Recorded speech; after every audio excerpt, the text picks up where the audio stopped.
রাজেন বাবু, কই চললেন? আসেন আসেন, দুটো কথা বলি। কোন ক্লাসে উঠলো আপনার মেয়ে?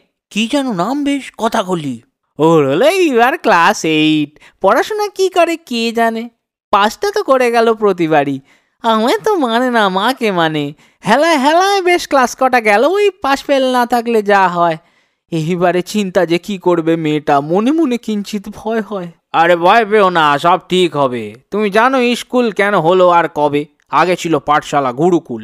তাতে অগন্তি সব বিষয় ছিল, নাচ গান খেলাধুলা অস্ত্রচর্চা আরো কত কিছু, নাকি শুধু ভয় ছিল। ব্রিটিশরা এনেছিল স্কুল পদ্ধতি, চাকর বানাতে পারে যাতে পড়াশোনা শেষ হলে আর কিছু পারবে না, চাকরি যদি না পড়ে পাতে। চাকরি মানেই হলো চাকুরি বৃত্তি, অন্যের কথা মেনে চলা। হয়তো জানতে তুমি 100টা ভাষা, তবু একখানা বলি শিখে বলা। যত আছে গুণীজন দেখে নাও চারপাশে, একজনও করেন কি চাকরি?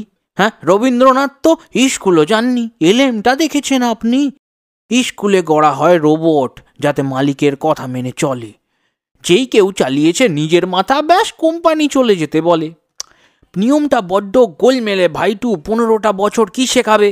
ওই মেনে যদি চলে বাকিটা জীবন, তুমি ভাবো তাকে জীবন কি দেখাবে?